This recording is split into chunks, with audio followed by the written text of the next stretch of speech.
আচ্ছা, এখানে ব্যাপার কি বলুন তো? আপনার বাড়ির পাশে এত পাহারাওয়ালা কেন, বলতে পারেন? মুচির বাড়িতে একটা খুন হয়েছে।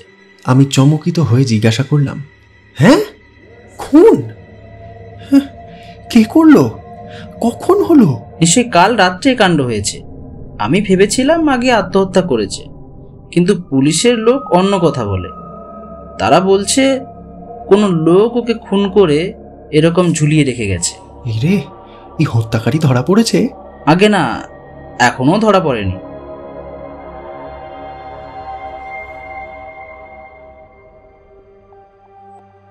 নমস্কার, গল্প.in 2.0 আজকের পর্বে আপনাদের সকলকে স্বাগত। আমাদের আজকের গল্প দারোগা প্রিয়নাথের দারোগার দপ্তর থেকে নেওয়া প্রেমের খেলা বা খুনে প্রেমিক গল্প অবলম্বনে খুনে প্রেমিক। প্রিয়নাথ মুখোপাধ্যায় ছিলেন কলকাতা পুলিশের গোয়েন্দা বিভাগের পরিদর্শক। তিনি 33 বছর ধরে পুলিশ বিভাগে কর্মরত ছিলেন। সেই 33 বছরের অভিজ্ঞতা থেকে বিভিন্ন রকমের ক্রাইম কেস নিয়ে তার এই গোয়েন্দা বইটি তিনি লেখেন, দারোগার দপ্তর। আমাদের আজকের গল্প পাঠে আমি সৌমজিৎ। শুরু হচ্ছে আজকের গল্প খুনে প্রেমিক।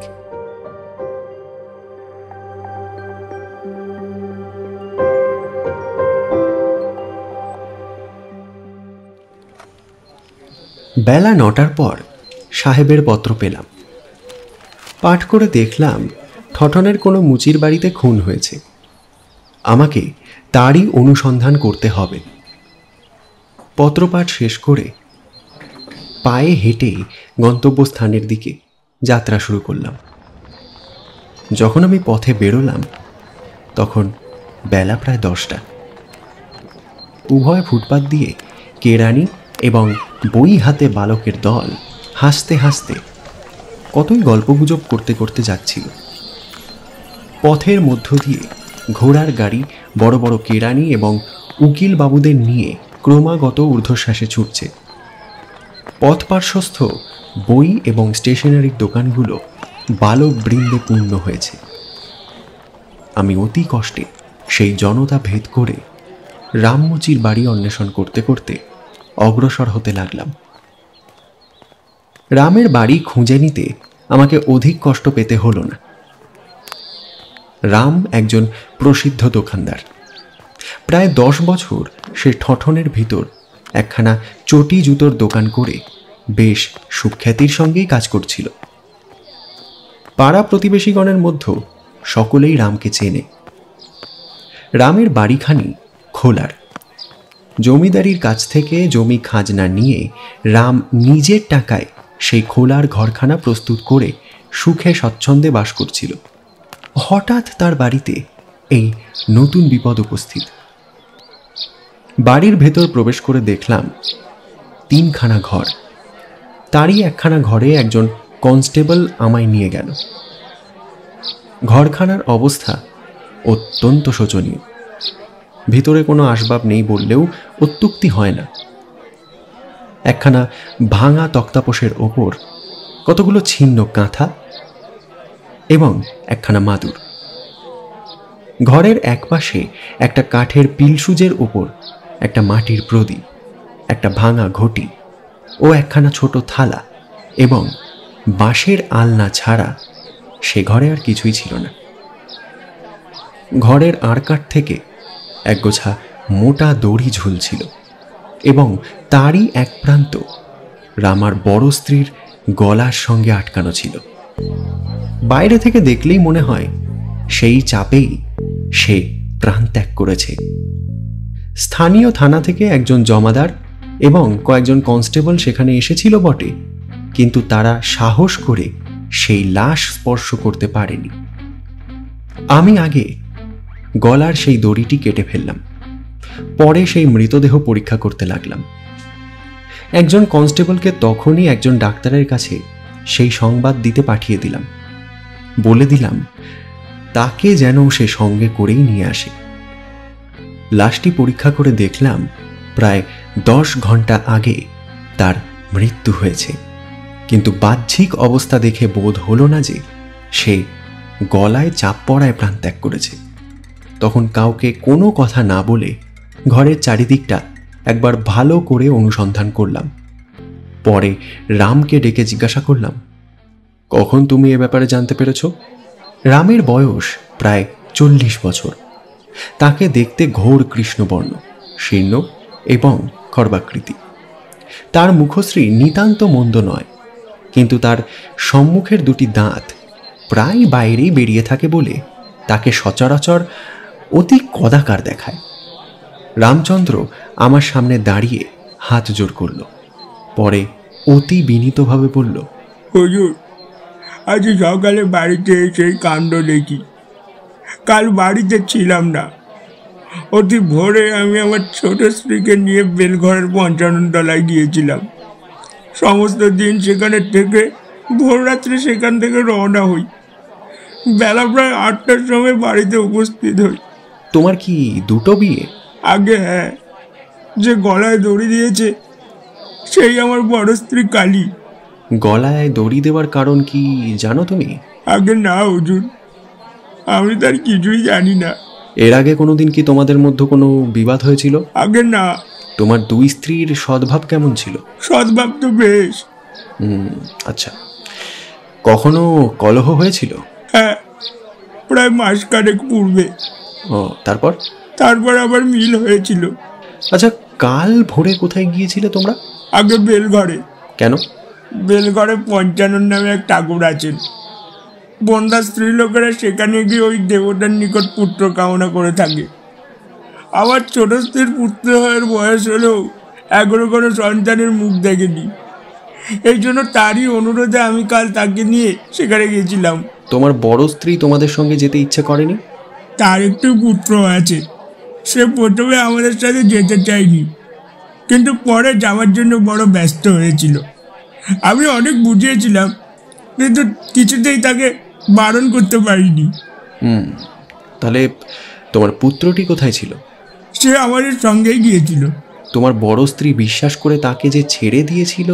আগে হ্যাঁ, তার সে বিশ্বাস যথেষ্ট ছিল। পুত্রটি তার গর্ভধারণীর থেকে আমার ছোট স্ত্রীকেই অধিক ভালোবাসে, প্রায় তার কাছে থাকে। আজ বাড়ি ফিরেই কি এই কাণ্ড দেখতে পেয়েছিলে? আগে হ্যাঁ, 8টার সময় বাড়ির দরজায় এসে দেখি তখনও দরজা বন্ধ। কালী প্রায় রাত্রি শেষে শয্যা ত্যাগ করে থাকে। আজ তার অন্যতা দেখে। তুমি কেমন করে জানলে যে শয্যা ত্যাগ করেনি? তুমি তো বাইরে দাঁড়িয়েছিলে। রোজ উঠবার আগে সে রোজ সদর দরজা খুলত। আজ তা হয়নি দেখেই সন্দেহ হয়। আমি চিৎকার করে কালীকে ডাকতে লাগলাম। পুত্রটিও মা মা বলে চিৎকার করে ডাকতে লাগলো, কিন্তু কিছুতেই কালীর সাড়া পেলাম না। পরে বেলা হইতে লাগলো দেখে আমি পাশের ডাক্তারখানা থেকে কম্পাউন্ডার বাবুকে ডেকে আনলাম। তিনিও সন্দেহ করলেন। আমাকে দরজা ভেঙে ভেতরে প্রবেশ করতে পরামর্শ দিলেন। আমি তাই করলাম। ভিতরে প্রবেশ করে তাড়াতাড়ি যেমনই ঘরের ভিতর যেতে উদ্যত হব, অমনি কালীকে গলায় দড়ি দিয়ে এই আর কাটায় ঝুলতে দেখলাম। আমি হতবুদ্ধি হয়ে গেলাম। পরে 5 জনের সাথে পরামর্শ করে পুলিশকে সংবাদ দিলাম। রামের কথা শুনে আমি জিজ্ঞাসা করলাম, কম্পাউন্ডার বাবু কোথায়? একবার তাকে এখানে ডেকে আনো দেখি। দ্বিরুক্তি না করে রাম তখনই সেখান থেকে চলে গেল এবং কিছুক্ষণ পরেই একজন হৃষ্টপুষ্ট বলিষ্ঠ লোককে নিয়ে পুনরায় আমার কাছে ফিরে আসলো। আমি নবাগত ব্যক্তিকে জিজ্ঞাসা করলাম, আচ্ছা, আপনি কি এই পাশের ডিসপেন্সারিতে কম্পাউন্ডারের কাজ করে থাকেন? আমার কথায় লোকটি যেন কেমন হয়ে গেল। হঠাৎ আমার প্রশ্নের উত্তর করতে পারল না। তাকে দেখেই আমার কেমন একটা সন্দেহ হলো। তাকে দেখতে দিব্যি গৌরকান্তি, সথুলকায় ও অত্যন্ত বলিষ্ঠ। তার বয়স প্রায় 30 বছর। তাকে দেখে নব্যযুবক বলেই মনে হয়। তার পরনে একখানা বিলাতি পালা কালা পেড়ে ধুতি, গায়ে একটা লং ক্লথের কামিজ, মাথায় যশান সিতি, পায়ে একজোড়া ঠঠনের চটি জুতো। কিছুক্ষণ পরে তিনি বললেন, আগে হ্যাঁ, আমি ডিসপেন্সারিতে কম্পাউন্ডারের কাজ করি। আপনার নাম? মনমোহন দাস। নিবাস?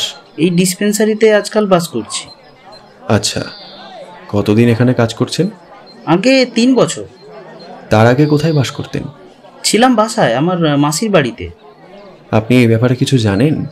মনমোহন স্তম্ভিত হলেন। হঠাৎ তার মুখ দিয়ে কিছুই বেরোলো না, কিন্তু পরক্ষণেই আত্মসংবরণ করে বললেন, আজ বেলা 8টার সময় রামচন্দ্র বাড়িতে ফিরে যখন ভয়ানক চিৎকার করছিল, তখন আমি জানতে পারলাম যে রামের বাড়ির দরজা খোলা হয়নি। এই বাড়ির সদর দরজা অতি ভোরেই খোলা হয়, কিন্তু আজ তা হয়নি দেখে আমার সন্দেহ হলো। আমি রামকে দরজা ভেঙে ভিতরে প্রবেশ করতে পরামর্শ দিলাম। রাম আমার কথা মতো কাজ করলো এবং ভিতরে গিয়ে এই ব্যাপার আড়াল করলো।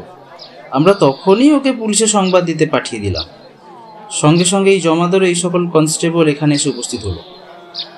কম্পাউন্ডার বাবুর কথা শেষ হতে না হতেই ডাক্তারবাবু সেখানে উপস্থিত হলেন। তিনি প্রথমেই লাশ পরীক্ষা করে বললেন, শ্বাসরোধ হয়ে মৃত্যু হয়েছে। এর চোখ আর মুখের অবস্থা দেখলে স্পষ্টই জানতে পারা যায় যে যদিও শ্বাসরোধ হয়ে মৃত্যু হয়েছে, কিন্তু তাও এটা আত্মহত্যা নয়। যদি গলায় দড়ি দিয়ে স্ত্রীলোক মারা যেত, তাহলে এর গলায় যেখানে দড়ির গাঁট রয়েছে সেখানে থাকতো না, জিভ বেরিয়ে পড়তো। হাত দুটোর বৃদ্ধাঙ্গুলি হালকা বেঁকে যেত। যখন তা হয়নি, তখন এটা কখনোই আত্মহত্যা হতে পারে না। এর ভিতর নিশ্চয়ই কোনো গাঢ় রহস্য আছে, সেটা সন্দেহ নেই। ডাক্তারবাবুর কথা শুনে আমি আন্তরিক সন্তুষ্ট হলাম, কেননা আমিও এর আগে এরকমই কিছু একটা আন্দাজ করেছিলাম। কিন্তু তখন কোনো উত্তর করলাম না। আমার ঠিক পাশে মনমোহন বাবু দাঁড়িয়েছিলেন। ডাক্তারবাবুর কথায় তিনি হেসে বললেন, তবে কাল রাত্রে রামের ঘরে ভূত ঢুকেছিল। সেই রামের বড় স্ত্রীকে হত্যা করে এরূপ ঝুলে রেখে গেছে। কথাটা যেভাবে তিনি বললেন তাতে আমার ভয়ানক রাগ হলো। ডাক্তারবাবু রাগে থরথর করে কাঁপতে লাগলেন।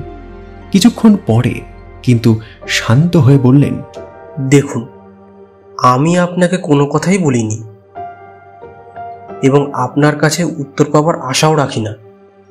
এখানে থানার ইন্সপেক্টর বাবু স্বয়ং উপস্থিত আছেন, আমার কথার তিনি উত্তর দিতে পারতেন।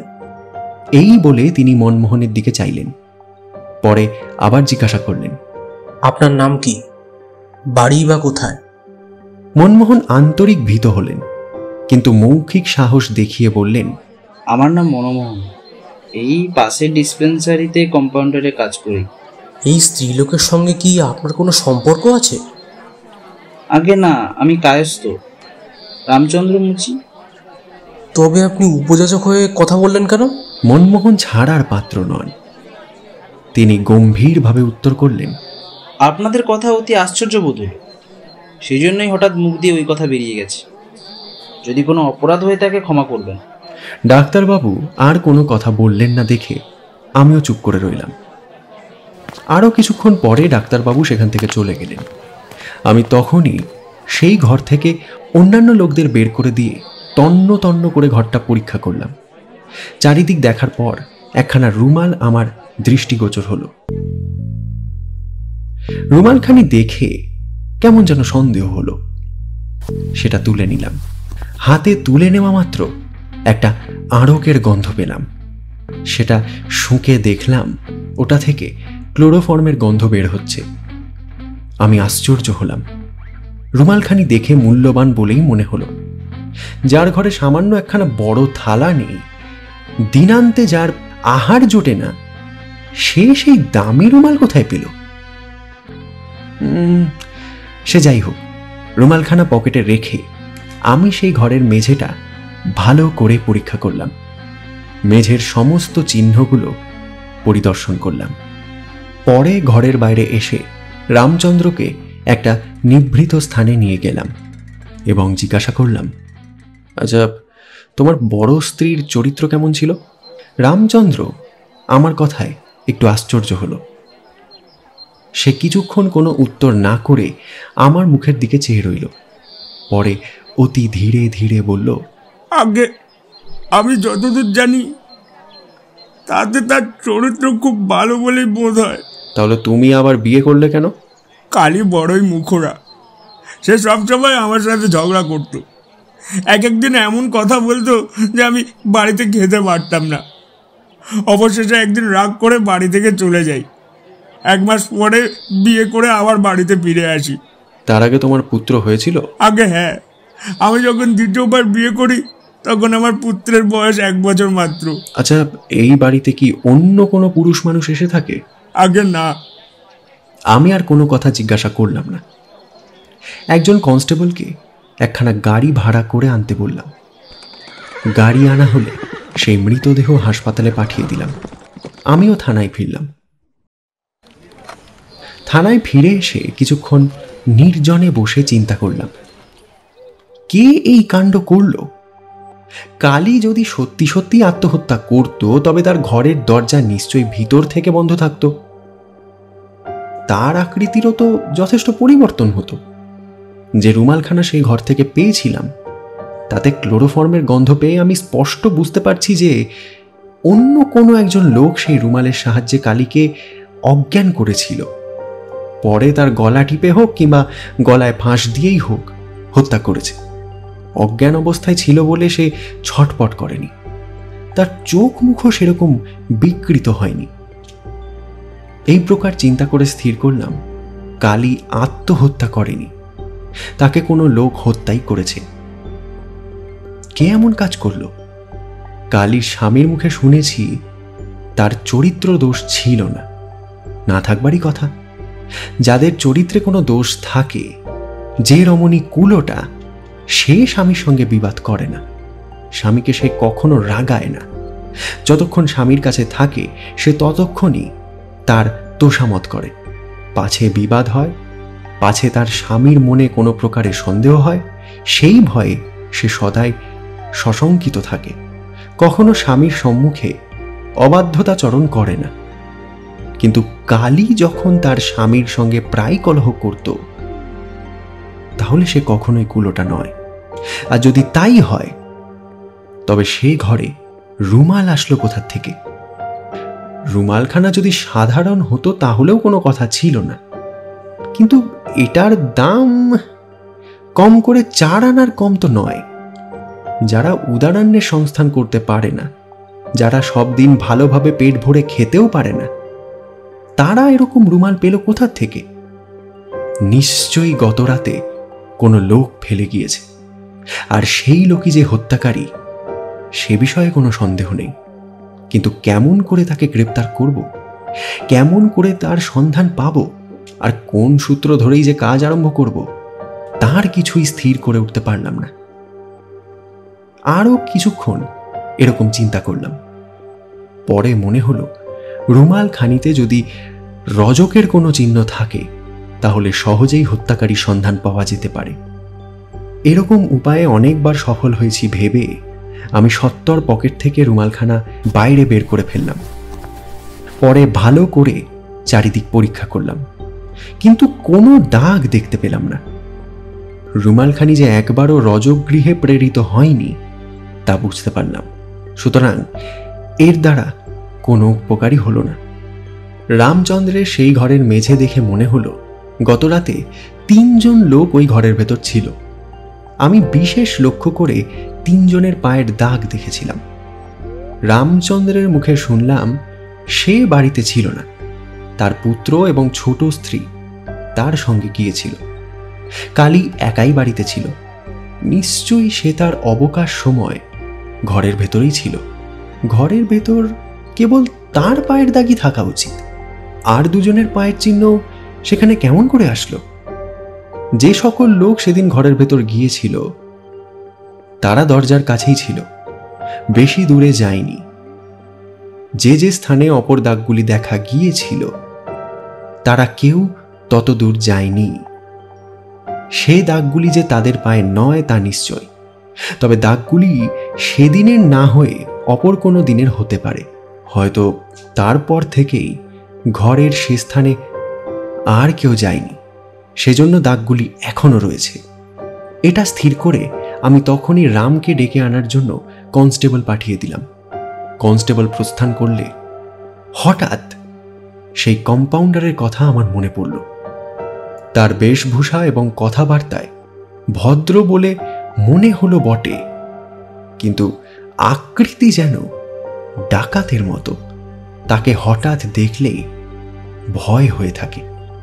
নামটাও কিন্তু মন্দ নয়, মনমোহন। তার সঙ্গে রামের বেশ সদ্ভাব দেখলাম। রামের অন্দরমহল পর্যন্ত তার যাতায়াত আছে, বোধহয় মেয়েদের সঙ্গে আলাপও আছে। এই রকম চিন্তা করে একবার তার সঙ্গে দেখা করব বলে স্থির করলাম। কিন্তু ওই বেশে গমন করলে কোনো ফল হবে না, কাজেই ছদ্মবেশে যেতে হবে। কিন্তু কি প্রকার বেশে গেলে তার সঙ্গে ভালো রকম কথাবার্তার সুবিধা হওয়া সম্ভব? কেমন করেই বা তার কাছ থেকে প্রকৃত কথা বার করব? কিছুই সহজভাবে স্থির করতে পারলাম না। 1 ঘন্টার মধ্যে কনস্টেবল রামকে নিয়ে আসলো। কিছুক্ষণ বিশ্রাম করলে আমি রামকে বললাম, দেখো রাম, তোমার স্ত্রী আত্মহত্যা করেনি। নিশ্চয়ই কোনো লোক খুন করে তার দেহকে ওইভাবে ঝুলিয়ে রেখে পালিয়ে গিয়েছে। রামচন্দ্র আমার কথা শুনে শিউরে উঠল। হঠাৎ তার মুখ দিয়ে কোনো কথাই বেরোলো না। সে আমার মুখের দিকে হাঁ করে চেয়ে রইল। বোধহয় আমার কথা বিশ্বাস করল না। আমি তখন পুনরায় বললাম, কি বাপু, আমার কথা বুঝতে পারছো না নাকি? কোনো লোক তোমার স্ত্রীকে অজ্ঞান করে তার গলা টিপে হত্যা করত, শেষে তার গলায় দড়ি বেঁধে ওইরকমভাবে ঝুলিয়ে রেখে গিয়েছে। রামচন্দ্র এবার বুঝতে পারল। সে জিজ্ঞাসা করল, কে এমন কাজ করিল হুজুর? আমি তো কারো কোনো অপরাধ করিনি। এই বলতে বলতে তার চোখ দুটো জলে পূর্ণ হয়ে আসলো। আবেগে কণ্ঠরোধ হলো। সে নীরবে কাঁদতে লাগলো দেখে আমি বললাম, কেন বাপু কেঁদে নষ্ট করো? যে জন্য তোমায় ডেকেছি শোনো। যে ঘরে লাশ পাওয়া গিয়েছে সেই ঘরটি কে ব্যবহার করত? আগে সেটি কালীর ঘর। কালী আর আমি ছাড়া প্রায় সে ঘরে আর কেউ যেত না। সম্প্রতি কোনো লোক কি সে ঘরে গিয়েছিল? হয়তো আমার ছোট স্ত্রী দুঃখী কিংবা আমার পুত্র পঞ্চানন গিয়ে থাকবে। এই দুজন ছাড়া আর কোনো লোক প্রায় মাস অবধি আমাদের বাড়িতে নেই। প্রায় 1.5 মাস হলো আমার ভগ্নী শ্বশুর বাড়ি গিয়েছে। তোমার ভগ্নিপতি কি এখানে এসেছিল? অনেকদিন আগে তিনি মারা গিয়েছেন। তবে তোমার বড় স্ত্রীর ঘরে অপর দুজনের পদচিহ্ন দেখলাম কেন? দুজন অপর লোক নিশ্চয়ই তার ঘরে গিয়েছিল। পায়ের দাগগুলি দেখে একজন পুরুষ এবং একজন রমণী বলেই মনে হলো। যদি তোমার ভগ্নির পদচিহ্নের সঙ্গে সেই স্ত্রীলোকের পদচিহ্নের মিল হয়, তাহলেও সেই পুরুষের পদচিহ্ন কোথার থেকেই বা এলো? কালীর ঘরে অপর পুরুষ নিশ্চয় প্রবেশ করেছিল। আর তার উপর তুমি যখন বলছো যে তোমার বড় স্ত্রীর চরিত্র দোষ ছিল না, তখন কেমন করে সে ঘরে অপর পুরুষের পদচিহ্ন আসলো বলতে পারো? তোমার প্রতিবেশী কোনো পুরুষের সঙ্গে কি কালীর আলাপ ছিল? রামচন্দ্র কিছুক্ষণ কি একটা চিন্তা করে পরে বলল, আগে না, বরং আমার ছোট স্ত্রীকে কোনো লোকের সাথে কথা বলতে দেখলে সে তাকে যথেষ্ট তিরস্কার করত। তোমার ছোট স্ত্রীর সঙ্গে কারোর সদ্ভাব আছে কি? সদ্ভাব আছে কিনা বলতে পারি না, তবে 2-1 জনের সাথে আলাপ আছে। তাদেরকে আমায় দেখিয়ে দিতে পারবে? কেন পারবো না? সম্ভবত আপনি দুজনকে দেখেছেন। আমি সাগ্রহে জিজ্ঞাসা করলাম, কে বলো দেখি? আপনি যে কম্পাউন্ডার বাবুকে দেখলেন, তার সাথে দুঃখীর বেশ আলাপ আছে। তিনি দুঃখীকে দিদি বলে থাকেন। দুঃখী কে? তোমার ছোট স্ত্রী? আগে হ্যাঁ। তিনি দিদি বলেন কেন? তোমাদেরই তো সজাত নাকি? দুঃখীর সঙ্গে সত্যি সত্যি কি কোনো রকম সম্বন্ধ আছে নাকি? রামচন্দ্র ঈষৎ হাসল, পরে বলল, আগে না, মনমোহন বাবু যে কায়স্থ, দুঃখী প্রথমে দাদা বলে ডাকতো, এখন দেখি তুমিও দিদি বলে ডাকেন। তোমার স্ত্রীও দাদা বলে? রামচন্দ্র হেসে বলল, আগে হ্যাঁ। আর একজনকে? আমাদের দোকানের পাশে এসে থাকে। আজ তখন সেও আপনার সামনেই দাঁড়িয়ে ছিল। তার নাম ঈশান। হ্যাঁ, তার বয়স কত? আগে আমাদেরই মতো। বেশিরভাগ তার চুল পেকে গিয়েছে, অর্ধেক দাঁতও পড়ে গিয়েছে। সেও বোধহয় তোমাদের স্বজাতি। আগে হ্যাঁ, কালীর দূর সম্পর্কের মামা। তোমার ছোট স্ত্রীর স্বভাব চরিত্র কেমন? যতদূর জানি আর যেমন দেখতে পাই তাতে ভালো বলেই বোধ হয়। কম্পাউন্ডারের বয়স কাঁচা, তোমার ছোট স্ত্রীও পূর্ণ যুবতী। এ অবস্থায় উভয়ের মধ্যেও আলাপ পরিচয় থাকা আদেও সঙ্গত বলে বোধ হয় না। তুমি তোমার স্ত্রীকে নিষেধ করো না কেন? রামচন্দ্র ঈষৎ হাসল, পরে বলল, আগে আপনার কথা সত্য, কিন্তু জিজ্ঞাসা করি, স্ত্রী লোকের চরিত্র আমার মতো লোকের বুঝবার সাধ্য আছে কি? কথাটা বড়ই সত্য। রামের কথায় আন্তরিক লজ্জিত হলাম। বললাম, দেবতারাও বুঝতে পারেন না। আমি সে কথা জিজ্ঞাসা করিনি। যদি কখনো তোমার ছোট স্ত্রীর অসদাচরণ দেখে থাকো, তাতে তোমার উপকার ছাড়া অপকার হবে না। তোমার বড় স্ত্রী আত্মহত্যা করেনি, তাকে কেউ খুন করে গিয়েছে। কোনো কথা না লুকিয়েই সত্যিটা প্রকাশ করলে হত্যাকারীকে শীঘ্রই গ্রেপ্তার করতে পারবো। আমার কথা শুনে রামচন্দ্র কিছুক্ষণ কোনো কথাই বলল না। পরে অতি বিনীতভাবে উত্তর দিল, যতদূর আমার জানা আছে দুঃখের কোনো চরিত্র দোষ নেই। যদি তা হতো তাহলে সে আমার এত তোষামত করতো না। আমি জিজ্ঞাসা করলাম, তোমার কিংবা কালীর কি কোনো শত্রু আছে? জানো, রামচন্দ্র বিনীতভাবে উত্তর দিল, আগে না, পাড়ার সকলেই আমাকে বেশ যত্ন করে। আমার সাথে কারো কোনো মনান্তর হয়নি, কখনো কোনো ঝগড়াও হয়নি, এমনকি কখনো কোনো সামান্য কথান্তর বা বচসা পর্যন্ত হয়নি। আমার সাথে পাড়ার সকলেই বিশেষ সদ্ভাব আছে। এ পর্যন্ত কেউ আমার সাথে শত্রুতাচরণ করেনি। পরের দিন খুব সকালে আমি বেরিয়ে পড়লাম। আমি যখন প্রাতকৃত্য সমাধা করে বিচক্ষণ বহুদর্শী ডাক্তারের ছদ্মবেশ ধারণ করলাম, তখন সূর্যের আলোকে চারিদিক উদ্ভাসিত হয়েছে। কাক কোকিলরাও তাদের নিজেদের নীড় ত্যাগ করে আহার অন্বেষণে ব্যাপৃত হয়েছিল। গৃহস্থগণ শয্যা ত্যাগ করে গৃহকর্মে নিযুক্ত হয়েছিল।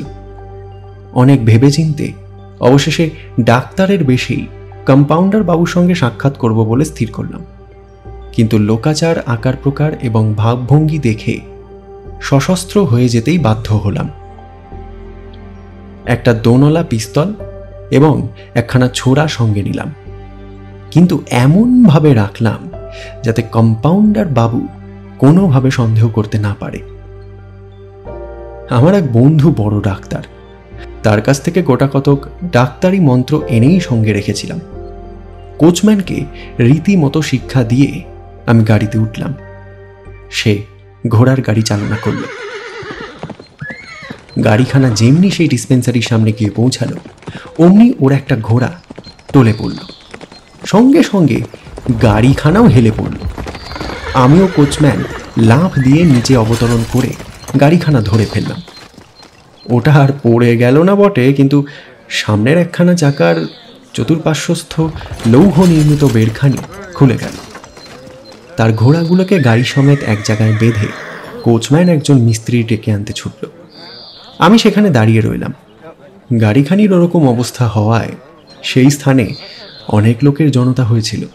বলা বাহুল্য যে কম্পাউন্ডারও আমার গাড়িখানি পড়তে পড়তে রক্ষা পেল দেখে ডিসপেন্সারি থেকে বেরিয়ে এসেছিল।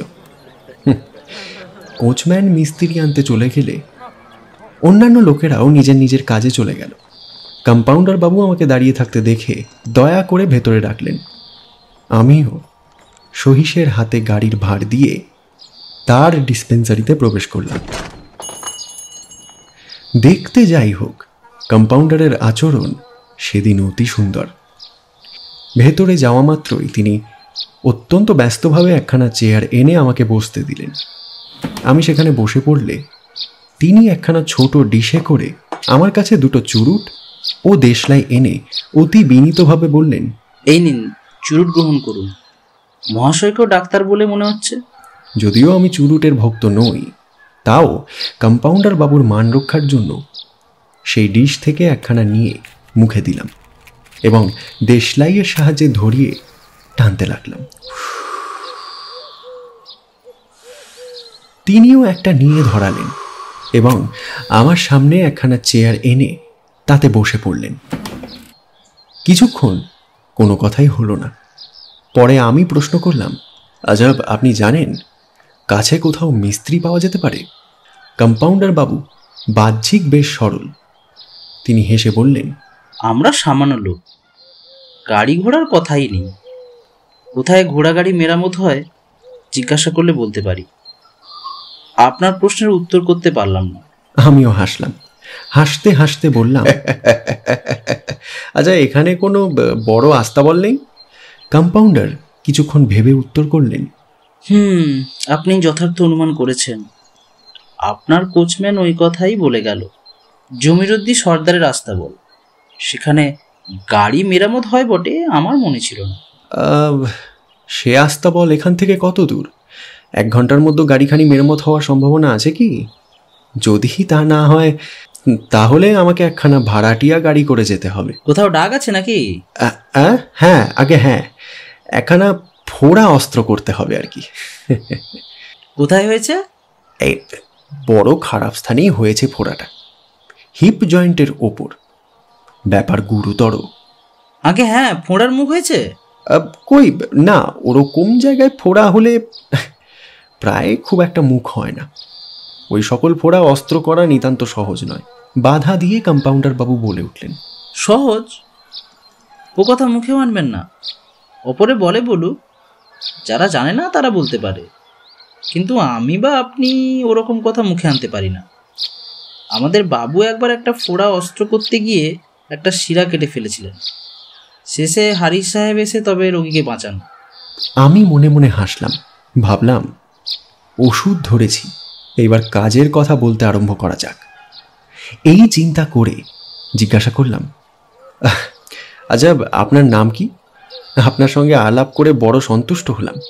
আজকাল বাহ্যিক অনেক ভদ্রলোক দেখতে পাওয়া যায়, কিন্তু প্রকৃত ভদ্রলোকের সংখ্যা নিতান্তই কম।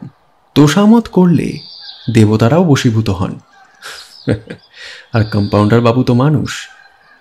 আমার মুখে প্রশংসা শুনে তিনি পরম আপ্যায়িত হলেন। পরে হাসতে হাসতে বললেন, আগে আমার নাম মনমোহন। আপনার বাবুর নাম কি? তারিণীপ্রসাদ বোস, এমবি। আমি আশ্চর্য হয়ে জিজ্ঞাসা করলাম, হ্যাঁ সত্যি নাকি? এটা কি তারিণী বাবুর ডিসপেন্সারি? কিন্তু তার বাড়িতেই তো ডিসপেন্সারি আছে। আগে হ্যাঁ, এটি তিনি নতুন খুলেছিলেন। এখানে তিনি প্রায় থাকেন না, বিশেষ প্রয়োজন হলে আমি তার বাড়িতে সংবাদ পাঠিয়ে থাকি। আপনি কতদিন কম্পাউন্ডারি পাশ করেছেন? প্রায় 5 বছর হলো। এখানে কতদিন কাজ করছেন? প্রায় 3 বছর। ও, তা আপনি এর আগে কোথাও কাজ করেছেন নাকি? আগে হ্যাঁ, একটা পেটেল ওষুধের দোকানে। আচ্ছা, এখানে কি আপনাকে সমস্ত দিনই থাকতে হয়? আগে হ্যাঁ, আমার বাসাও এই। আমি এতক্ষণ এই সুযোগেরই অপেক্ষা করছিলাম। তখনই কম্পাউন্ডার বাবুকে জিজ্ঞাসা করলাম, ও, তার মানে আপনি এখানেই থাকেন? আগে হ্যাঁ। আচ্ছা, এখানে ব্যাপার কি বলুন তো? আপনার বাড়ির পাশে এত পাহারাওয়ালা কেন, বলতে পারেন? মুচির বাড়িতে একটা খুন হয়েছে। আমি চমকিত হয়ে জিজ্ঞাসা করলাম, হ্যাঁ, খুন? কে করলো? কখন হলো? নিশ্চয়ই কাল রাত্রে কাণ্ড হয়েছে। আমি ভেবেছিলাম আগে আত্মহত্যা করেছে, কিন্তু পুলিশের লোক অন্য কথা বলে। তারা বলছে কোনো লোক ওকে খুন করে এরকম ঝুলিয়ে রেখে গেছে। রে, এই হত্যাকারী ধরা পড়েছে? আগে না, এখনো ধরা পড়েনি। বাড়িতে কি আর কোনো লোক ছিল না? আগে না, রামমুচি ছোট বউকে নিয়ে কোথায় গিয়েছিল। কাল সকালে বাড়ি ফিরে এই ব্যাপারটা দেখতে পায়। রামটাকে? জুতাওয়ালা মুচি, তার 2টি বিয়ে, বড় স্ত্রী খুন হয়েছে। ও, তবে তার 2টি স্ত্রী? আগে হ্যাঁ। কর্তা বোধ হয় ছোটটিকেই বেশি ভালোবাসতো। তার উপর যখন তাকে নিয়ে বেরিয়ে গিয়েছিল, তখন বড় স্ত্রী যে অভিমান করে গলায় দড়ি দেবে, তাতে আর আশ্চর্য কি? বাধা দিয়ে কম্পাউন্ডার বাবু বললেন, আগে বিচক্ষণ ও বৌদর্শী লোকমাত্রই ও কথা বলছেন, কিন্তু পুলিশের তাতে বিশ্বাস হচ্ছে না। তারা কেবল দোষীর অন্বেষণে নিযুক্ত আছে। জানি না কতদূর কি কাজ হয়েছে, তাদের কাজ তারাই ভালো বোঝে। আমি কিছুক্ষণ আর ওই বিষয়ে কোনো কথাই জিজ্ঞাসা করলাম না। সামান্য 2-4টি প্রশ্ন করে আমি সেখান থেকে সরে পড়লাম। এমন ভাব দেখালাম যেন দেরি হওয়ায় আমি বড়ই ব্যস্ত হয়ে পড়েছি। আমাকে উঠতে দেখে কম্পাউন্ডার বাবু আমার হাত ধরে পুনরায় সেই চেয়ারে বসিয়ে দিলেন। পরে বললেন, আর একটু অপেক্ষা করুন, আপনার কোচম্যান এখনই ফিরে আসবে। আপনার মতো লোকের সাথে সাক্ষাৎ সব দিন ঘটে না। যখন দয়া করে পদধূলি দিয়েছেন, আর কিছুক্ষণ অপেক্ষা করুন। আমি তার অনুরোধ এড়াতে পারলাম না। পুনরায় সেই চেয়ারে বসে পড়লাম। কম্পাউন্ডার বাবু একজন বেয়ারাকে তামাক দিতে বললেন। বেয়ারা তামাক দিয়ে গেল। আমি ওটা সেবন করতে করতে জিজ্ঞাসা করলাম,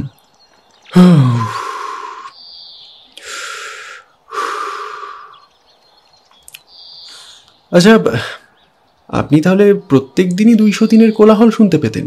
সে কথা মিথ্যা না। এমন দিন ছিল না যেদিন রামার বাড়িতে ঝগড়া হতো না। বেচারা ঝগড়ার জ্বালায় বিভাগী হয়েই যেতে চেয়েছিল। কেবল আমরা 5 জন নিষেধ করায় সংসারে থেকে গেল।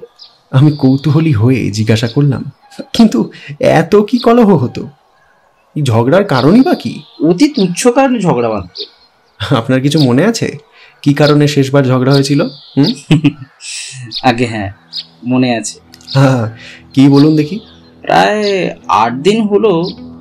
একদিন সকালে দুঃখী কালীকে বলছিল যে সে আর একসঙ্গে থাকবে না, একা রান্না করে খাবে। কালী অনেক বুঝালো, কিন্তু দুঃখী কিছুতেই তার কথা শুনল না। সে কালীর কাছে চাল চাইল। অগত্যা কালী তাকে আধসের চাল মেপে দিল, কিন্তু তা দুঃখীর মনোমতো হলো না। সে অনেক কথা শুনিয়ে দিল। কালীও ছাড়বার পাত্র না। শেষে উভয়ের মধ্যে ঘোর বিবাদ হলো। এভাবেই ঝগড়া হতো।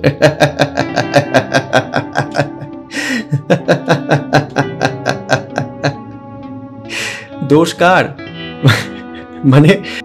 মানে বেশি দোষী কে? কালী। কেন? কালী দুঃখীকে খেতে দিত না। ও, আপনি কি করে জানলেন? দুঃখীর মুখে শুনেছি। দুঃখী আমাকে দাদা বলেই ডাকে, আমিও তাকে দিদি সম্বোধন করি। কিছুক্ষণ পরে কম্পাউন্ডার বাবু আমার মুখের দিকে চেয়ে ঈষৎ হেসে বললেন, আলাপ ছিল না, এখানে আসার পরে হয়েছে। আচ্ছা, তাহলে ওই দুঃখীর বয়স কত? নিশ্চয়ই বেশি নয়। তা না হলে আর আপনার সঙ্গে আলাপ? হ্যাঁ। কম্পাউন্ডার আমার উপহাস বুঝতে পারলেন। তিনি হেসে বললেন, বয়স উপযুক্ত বটে, একবার দেখতে পারলে বুঝতেন। অন্যদিন হলে এখান থেকেই দেখতে পেতেন। আজ তাদের বাড়িতে বিপদ, সেই জন্যই পারলাম না। কম্পাউন্ডার বাবুর প্রাণ খুলে গিয়েছে। আমাকে তিনি বন্ধুর মতো দেখেছেন। আর রক্ষা আছে কি? প্রাণের কথা বের হয়ে পড়ল। আমারও কার্যসিদ্ধ হলো। কিন্তু আমি সাহস করে তখন একেবারে সকল কথা জিজ্ঞাসা করতে পারলাম না। হেসে বললাম, দেখলেই বা কি করতেন বলুন? পরের দ্রব্যে লোভ করিও না। বাল্যকালে এই উপদেশ বিদ্যাসাগর মহাশয়ের 2য় ভাগে পাঠ করেছিলাম। সে কথা কি সহজে ভুলতে পারি? আমার কথায় কম্পাউন্ডার বাবু হেসে উঠলেন। বললেন, আপনি বেশ রসিক পুরুষ বটে, কিন্তু জিজ্ঞাসা করি, সে দ্রব্যটা কি আমার মনে করেছেন? আমি হেসে বললাম, নিশ্চয় নিশ্চয়। তা না হলে আপনি দুঃখীর এত গুণগান করতেন না। এ বুদ্ধি আমার যথেষ্ট আছে। দুঃখীর দুঃখের কথা শুনলে পাষাণও বিদীর্ণ হয়। যদি আপনি তার মুখের কথা শুনতেন, তাহলে আপনিও নিশ্চিন্ত থাকতে পারতেন না।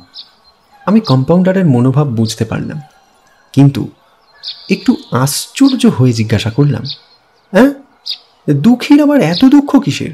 কম্পাউন্ডারও আশ্চর্য হলেন। তিনি বললেন, দুঃখ কিসের? সে কি কথা? দুঃখীকে না দেখালে আপনাকে বোঝাতেই পারবো না।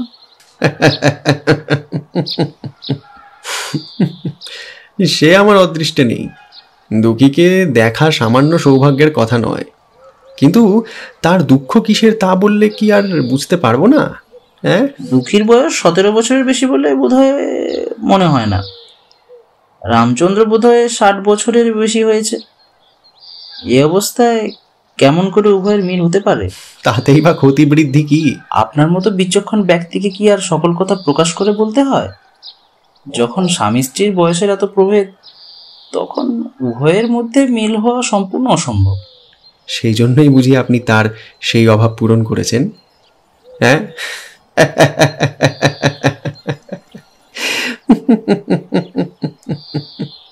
এতক্ষণে দুঃখী বাড়ির বাইরে বেরোলো এবং আমি যেখানে বসেছিলাম সেই দিকে ঘন ঘন দৃষ্টিপাত করতে লাগলো। আমাকে সম্পূর্ণ অপরিচিত জেনেও দুঃখী লজ্জিত হলো না কিংবা সেখান থেকে পলায়ন করলো না, বরং ধীরে ধীরে ডিসপেন্সারির জানলার কাছে এসে দাঁড়ালো। কম্পাউন্ডার বাবু হঠাৎ সেদিকে দৃষ্টিপাত করলেন এবং দুঃখীকে দেখতে পেয়ে সাগ্রহে বলে উঠলেন, এই দেখুন ডাক্তারবাবু, মেঘ না চাইতেই জল এসেছে। এখন আমার কথা বিশ্বাস হয় কি? আপনার কথায় আমার অবিশ্বাস নেই। তবে কি জানেন, লোকে নিজের সামর্থ্য না জেনে এক স্ত্রী থাকতে আবার কেন বিবাহ করবে? রামের দ্বিতীয়বার বিবাহ করার যথেষ্ট কারণ ছিল। কি কারণ? কালীর সঙ্গে রামের প্রায় ঝগড়া হতো। একদিন এমন হতো যে দুজনের আহারও হতো না। এইভাবে কিছু সময় কেটে গেলে একদিন রামচন্দ্র রাগের মাথায় কালীকে উত্তম মধ্যম প্রহার করে বাড়ি থেকে দূর করে দেয়। মনের দুঃখে কালী তার ছেলেকে নিয়ে নিজের বাপের বাড়ি চলে যায়। সেই সুযোগে রামচন্দ্র দুঃখীকে বিয়ে করে। এক স্ত্রী বর্তমান থাকতে রামকে আবার কে কন্যা সমর্পণ করলো? যাদের বড় দরকার। দুঃখীর বাপ নেই, মা আছে। সেও তখন দুঃখীর বিয়ের জন্য ব্যতিব্যস্ত হয়ে পড়েছিল। কাজেই রামচন্দ্র যখন তাকে বিয়ে করার প্রস্তাব করলো, তখন তার মা সম্মত হলো এবং দু একদিনের মধ্যেই বিবাহ কার্য সম্পন্ন হয়ে গেল। ও, তা বড় স্ত্রী সে সময় কোথায় ছিল? আগে বাপের বাড়িতেই ছিল। সে কি তখন রামের দ্বিতীয়বার বিবাহের সংবাদ পায়নি? আগে বিয়ের দিন জানতে পারেনি বটে, কিন্তু পরদিন সকলেই সমস্ত কথা জানতে পারল। ও, তা কালী কি করলো? কাউকে কোনো কথা না বলেই হঠাৎ স্বামী গৃহে উপস্থিত হলো। ও, রামচন্দ্র নিশ্চয় তাকে তাড়িয়ে দিয়েছিল। আগে না, সেই দিনই উভয়ের মধ্যে আবার মনোমিলন হলো। আমি না হেসে থাকতে পারলাম না।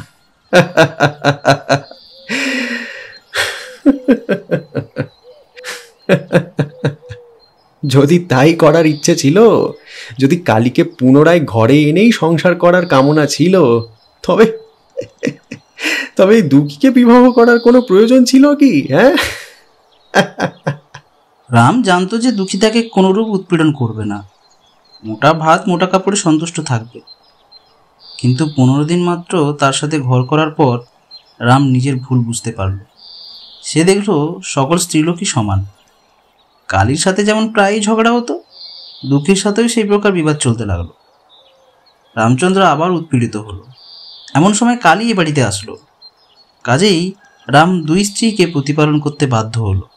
কম্পাউন্ডার বাবুর কথায় স্পষ্টই বুঝতে পারলাম তার সঙ্গে দুঃখীর অবৈধ প্রণয় আছে, কিন্তু সে কথা প্রকাশ করলাম না। ইত্যবসরে দুঃখীও কম্পাউন্ডারকে দেখতে পেল।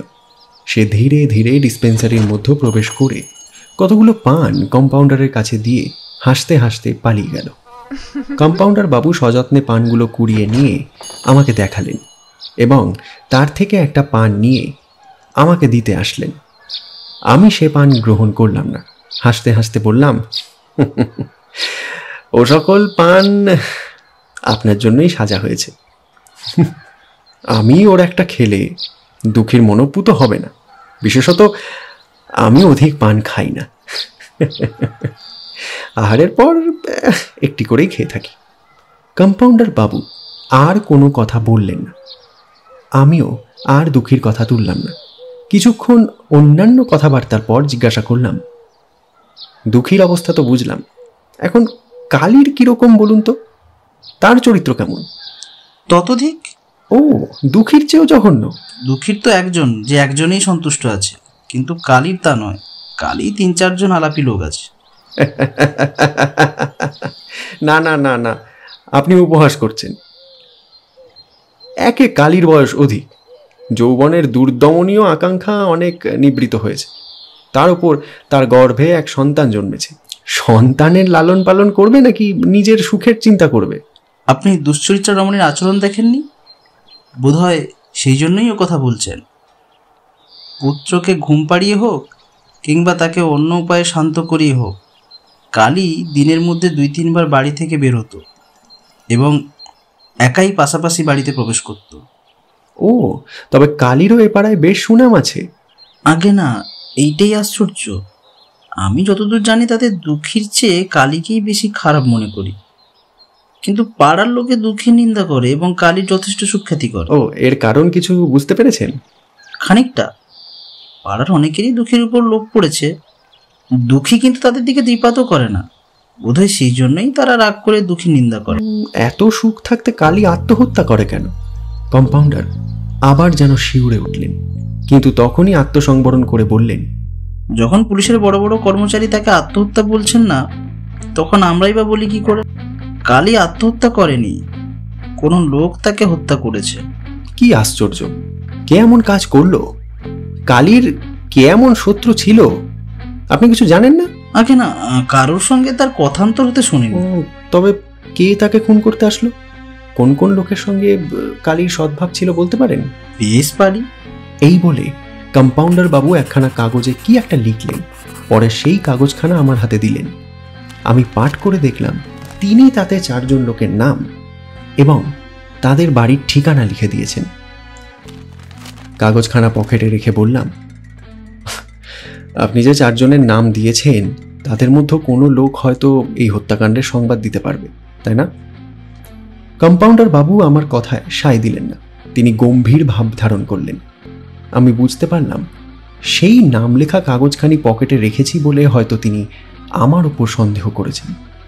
এই মনে করে আমি তখনই কাগজখানি বের করলাম এবং নামগুলি বার কতক মনে মনে পাঠ করে কণ্ঠস্থ করে রাখলাম। পরে হাসতে হাসতে কাগজখানি কম্পাউন্ডার বাবুর সামনে ধরে জিজ্ঞাসা করলাম,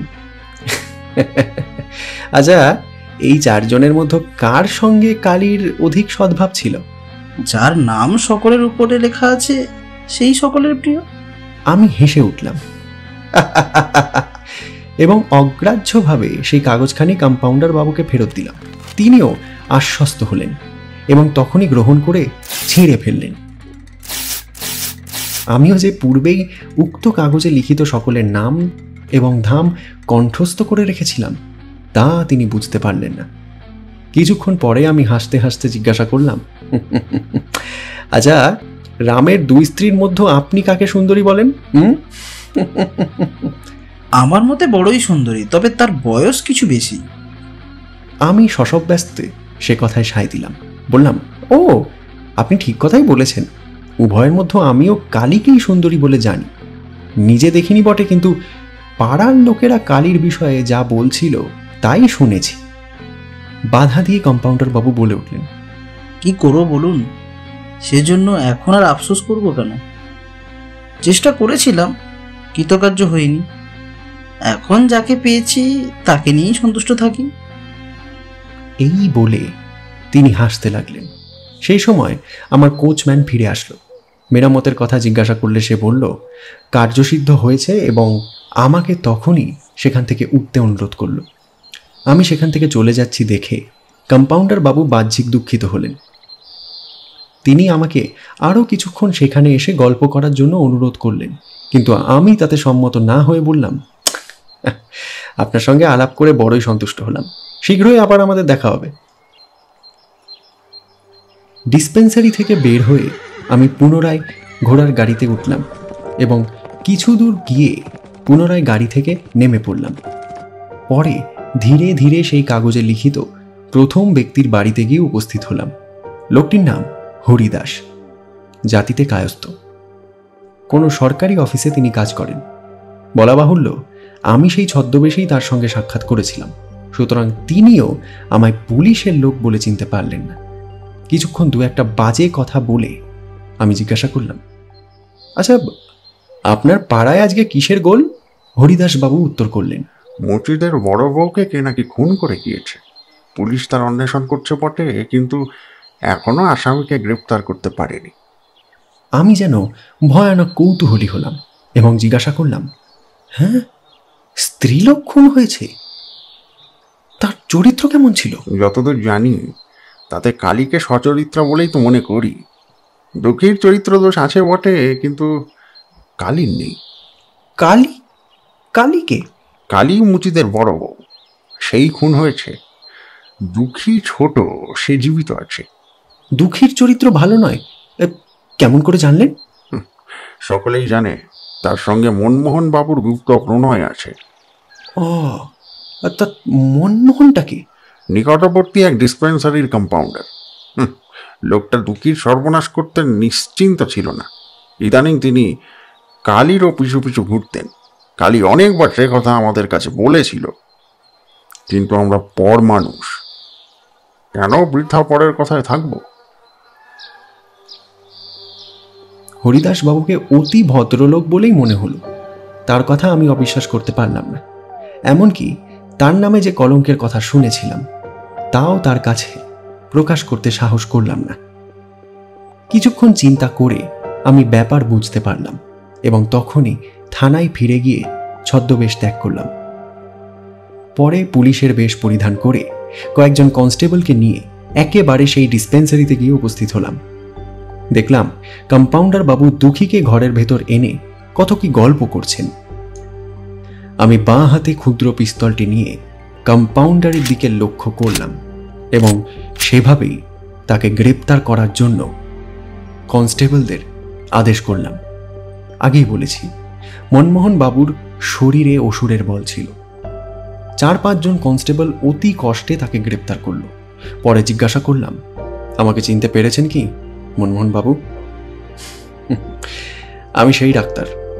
আমার কথার পর কম্পাউন্ডার বাবু যেভাবে আমার দিকে দৃষ্টিপাত করলেন তাতে মনে হলো যে তার হাত দুটো বাঁধা না হলে তিনি আমাকে খুন করতেন।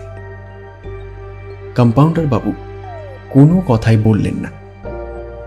তিনি কেবল আমার মুখের দিকে হাঁ করে চেয়ে রইলেন। তাই দেখে আমি আবার বললাম, যখন আমি রামের বাড়িতে তদারক করতে এসেছিলাম তখন আপনাকে দুঃখীর সঙ্গে যেভাবে কথা বলতে শুনেছিলাম তাতে আমার স্পষ্টই বিশ্বাস হয়েছিল যে আপনাদের মধ্যে অবৈধ প্রণয় আছে। কালীর সঙ্গে দুঃখীর প্রায় বিবাদ হতো, সুতরাং দুঃখীর আন্তরিক ইচ্ছা কালী সেখান থেকে দূর হয়। আপনি দুঃখীর দুঃখে দুঃখিত হয়ে কালীকে খুন করেছেন। কালীর ঘরে যে পদচিহ্ন দেখেছি তার সঙ্গে আপনার পদচিহ্নের কোনো প্রভেদ নেই। আপনার পদচিহ্ন ভালো করে দেখবার জন্য আমি এখানে এসেছিলাম। আমার গাড়িখানা ইচ্ছে করেই ভাঙা হয়েছিল। কালী দুঃখীর চেয়েও সুন্দরী। আপনি দুঃখীকে পেয়েও কালীর চেষ্টায় ফিরতেন কে, তাই না? কিন্তু কালী তেমন ছিল না। সে সতী লক্ষ্মী, সে স্বর্গে গিয়েছে। সে আপনার কথায় রাজি হয়নি, সেই জন্য তার উপর আপনার ভয়ানক আক্রোশ ছিল। এই সকল কারণে আপনি সেই রাতে সুবিধা পেয়ে কালীর ঘরে প্রবেশ করেন এবং সম্ভবত অন্যায় প্রস্তাব করেন। কালী সম্মতা হয়নি। তখন আপনি এই রুমালখানা তার মুখে চাপা দেন। রুমালখানাতে ক্লোরোফর্ম মাখানো ছিল, কাজে কালী অজ্ঞান হয়ে পড়ে। তখন আপনি স্বহস্তে তাকে হত্যা করেন এবং সেই দড়িতে ঝুলিয়ে রাখেন। এই বলে রুমালখানি বের করলাম। কম্পাউন্ডার বাবু তখনও কোনো কথা বললেন না দেখে আমি তাকে নিয়ে থানায় ফিরে আসলাম। থানায় এসে মনমোহন সম্পূর্ণ বশীভূত হলেন। ভেবেছিলাম তিনি কোনো কথাই স্বীকার করবেন না, হয়তো সকল কথা প্রমাণ করার জন্য আবার আমায় বিলক্ষণ কষ্ট পেতে হবে, কিন্তু সেরকম কিছুই করতে হলো না। তিনি সকল কথাই স্বীকার করলেন। তিনি বললেন, কালীর উপর আমার বহুদিন থেকেই আক্রোশ ছিল। সে আমার কথায় রাজি হতো না, এমনকি মাঝে মধ্যে আমাকে নানা প্রকার ভয়ও দেখাতো। তার উপর রাগ হওয়ার আরো একটা কারণ ছিল, সে দুঃখীকে বড় কষ্ট দিত। দুঃখী আমার বড় বাধ্য। আমি তাকে যেভাবে বলতাম সেও তাই করত। আমাদের ভিতর গুপ্ত প্রণয় ছিল। আমি দুঃখীকে আন্তরিক ভালোবাসতাম এবং কালী যাতে তাকে উৎপীড়ন করতে না পারে তার জন্য বিশেষ চেষ্টা করতাম।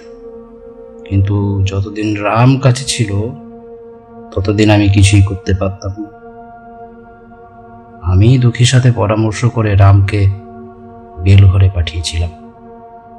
দুঃখীর ছেলে হলো না বলে সে মাঝে মধ্যে বড় দুঃখ করত।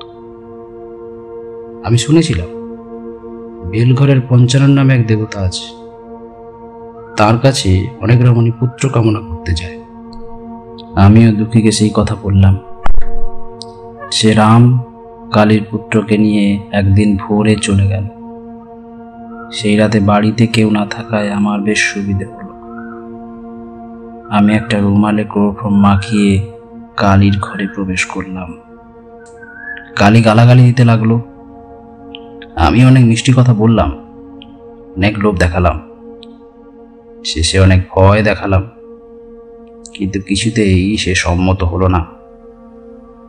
অগত্যা আমি সেই রুমালের সাহায্যে তাকে অজ্ঞান করে গলা টিপে হত্যা করি।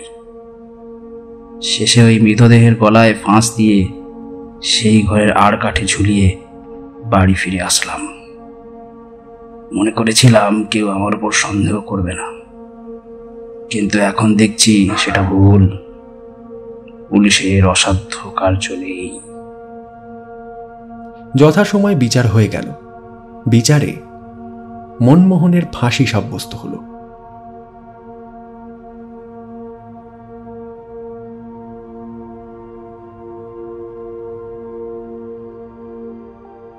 শেষ হলো আমাদের আজকের গল্প প্রিয়নাথ মুখোপাধ্যায়ের দ্বারকার দপ্তর থেকে নেওয়া প্রেমের খেলা বা খুনে প্রেমিক গল্প অবলম্বনে খুনে প্রেমিক।